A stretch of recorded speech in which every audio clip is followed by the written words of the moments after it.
Hello everyone. How will we remember 2024 in the gaming industry?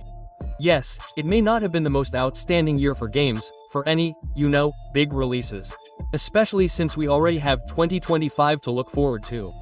We have a lot of interesting games awaiting us this year. But still, friends, we'll definitely find a couple of good games in 2024. So let's sum up 2024 in this video and remember which games were actually good.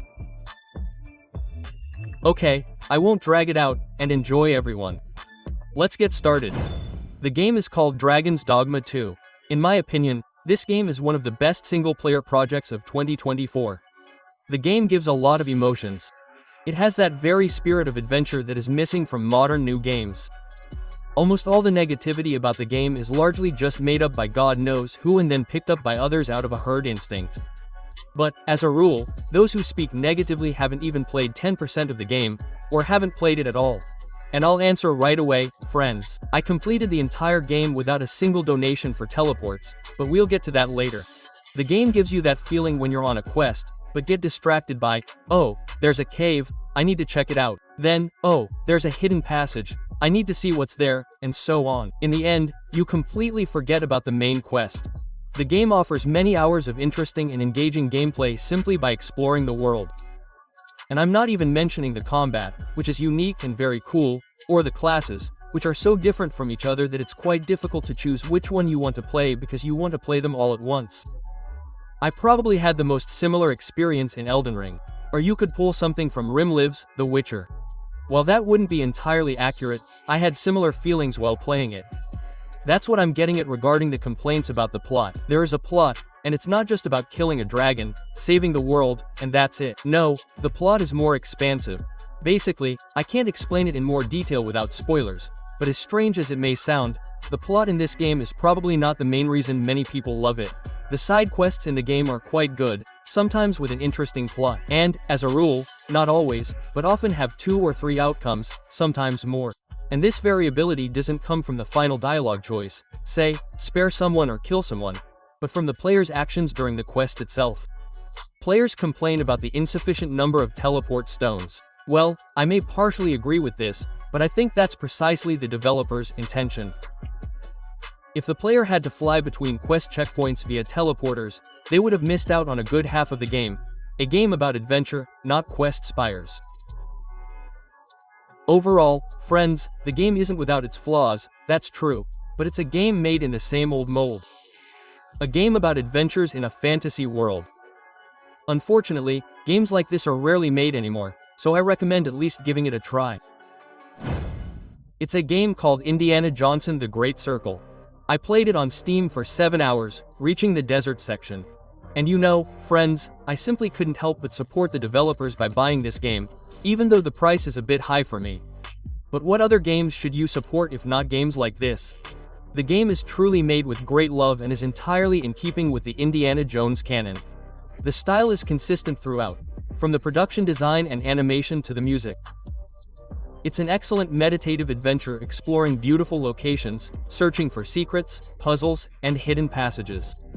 Plus, the game is spiced up with a great story, high-quality cutscenes, and dialogue. But I'll warn you right away. If you were expecting Uncharted-style gameplay, you won't find it here. Forget it. This is mostly calm, meditative gameplay with exploration of beautiful locations, interspersed with hand-to-hand combat and the occasional shootout. But you can do without the shootouts if you enjoy adventure games in general, my friends. A truly worthwhile product, made with love for detail and nuance. And if you like Indiana Jones or watched it as a kid, well, then I highly recommend playing this. I think you'll be absolutely delighted. In my opinion, games like this are worth buying and supporting their further development. Indeed, surprisingly, this turned out to be a very good game, one I had absolutely no hopes for. So yes, give it a try. The game is called Call of Duty: Black Ops 6. You could say it's the first Call of Duty in about 5 years that's truly engaging and doesn't feel like just another production line. But I have to admit, Call of Duty: Modern Warfare 2, released in 2022, was also quite good. However, it doesn't come close to the level of Black Ops 6. What's so good about it? Well, for me, the highlight of this game is its campaign. It's not 3 hours long like last year's, but almost 10. And it's not just a campaign like the Call of Duty games of recent years, with a few corridor missions, one interesting task, and a couple of interesting cutscenes. No, friends, this is a full-fledged spy action movie about the end of the Cold War and how we must once again confront our enemies. And, of course, there are still the epic action scenes, groundbreaking graphics, a huge arsenal of weapons, and incredibly vibrant weapon animations, as well as the amazing impact of gunfire. All in all, Call of Duty Black Ops 6 has truly delighted me this year. Yes, its price is truly exorbitant, there's no arguing that. But luckily, it's on Xbox Game Pass, which is where I actually got the game and where I recommend you to avoid overpaying. The game is called Frost 2. Overall, I liked Frost 2. I wouldn't say it's better than the first game, but it's not as bad as people say either. I played through the story once. And what can I tell you, friends? The game is really good. Not exactly amazing, you know, but it's good. As many people are saying, it's not the first game, but if they had sold me an exact copy of the first game, I would have been a little disappointed. Yes, in the game, personal dramas have faded into the background, but the scale of what's happening has actually increased exponentially. According to the plot, 30 years have passed since the first game, and it would be strange if everything remained at the level of an urban settlement, like in the first game. Here, you think not in days, but in weeks, not in individual buildings, but in entire districts. You don't try to scrape together 10 men for a sawmill, but send a couple hundred to the mining regions at once. You don't pass laws just because you feel like it, but you're forced to defer to the council's opinion because, excuse me, you're a nobody who was put in charge. Basically, it's the same old Frostpunk, only on a completely different scale. I'll be trying to play the game for other factions, and, of course, I'll be waiting for the DLC. So, friends, if you've heard a lot of negativity about the second game, I advise you not to jump to conclusions and try it out for yourself first, and then draw your own conclusions. So give it a try. The game called Hellblade Saga 2 is a stunning adventure that amazes visuals, offers a wealth of meaning, and brilliantly tells the story of a man who, overcome by his mental health issues, tries to control, understand, and find his place in this world. Perhaps, from an emotional standpoint, the sequel can't boast the same level of personal storytelling as the first game. However, despite this, the bar doesn't fall in the quality of the narrative, nor in the level of scene development, visuals, and atmosphere.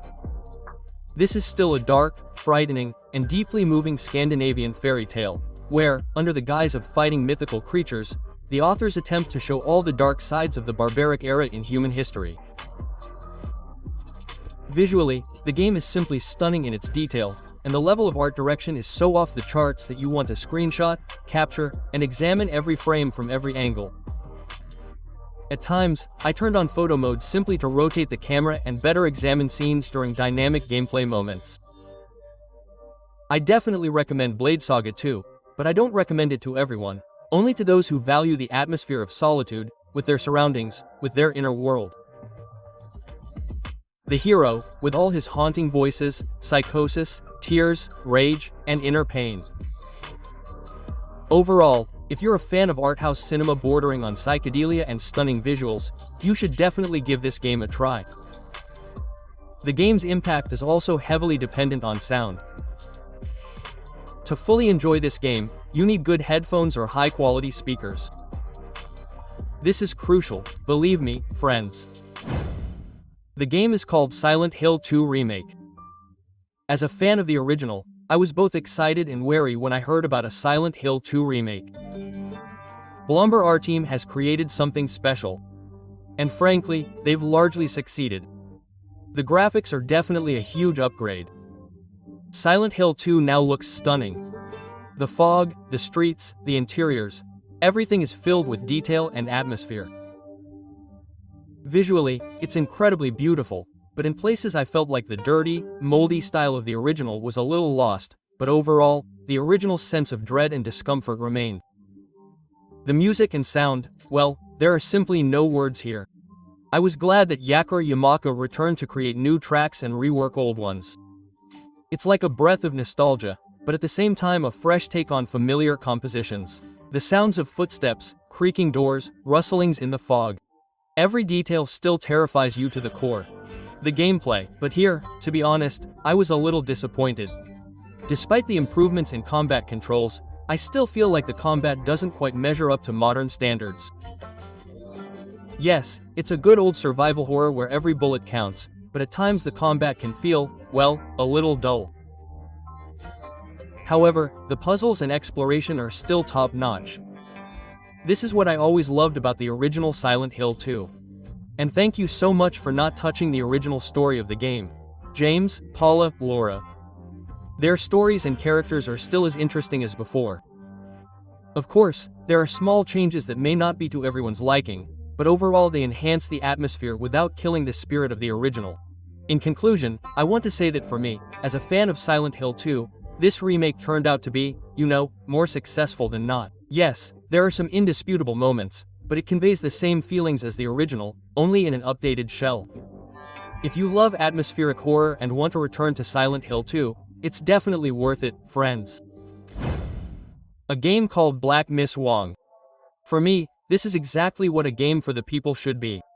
This is not a commercial project, it is not propaganda for anything, it is simply a game made with love for its audience, its culture, and the gaming industry. I think many are tired of all the hyped-up projects before their release, with poor optimization but a pretty candy wrapper, which we are often promised in trailers and gameplay videos. Various agendas with a focus on the oppression of minorities, gender relations, and so on. And in my opinion, it's really bad that all of this is ultimately affecting competition in the gaming industry. And this is, to put it mildly, simply terrible. And what I like about Wukong is that he is honest with his players. Everything the developers showed in the videos earlier came true in EVE and even exceeded all expectations. I am even more delighted with the graphics. Just look at the detailed elaboration of the surrounding world and objects. Just think of the various temples, bosses, and armor and weapon designs. And the musical score, well, it's a whole other art form. My verdict on Wukong is this. Compared to all the new releases of 24, it truly deserves the title of Game of the Year, but not Astrobot. Okay, no comment here. By the way, friends, which game would you choose as Game of the Year 2024? Let me know in the comments, it would be very interesting to read.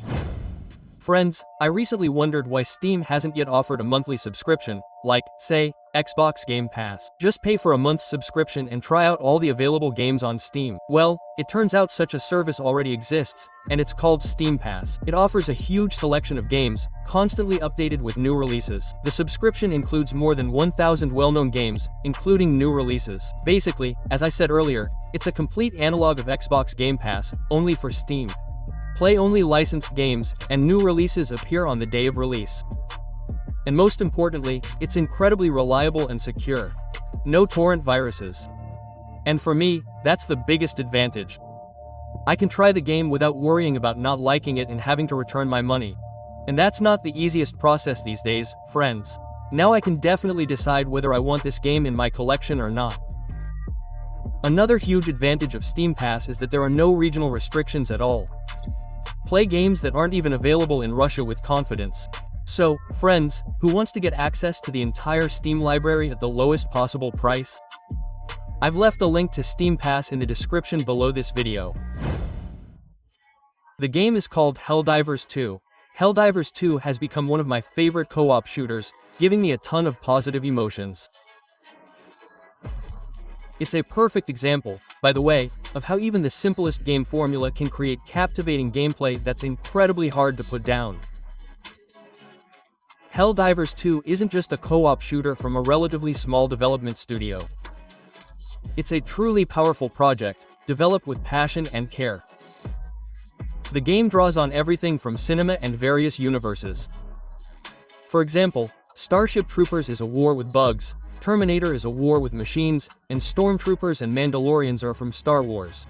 Helldivers have adopted this same style. And all of this is seasoned with a wry humor reminiscent of various Hollywood action films from the 1980s and 1990s about the Vietnam War and the very democracy that must be actively spread for the sake of peace and civilization. It's worth noting, friends, the excellent physics and the impact of the gunplay in this game. This is perhaps Helldivers 2's greatest asset.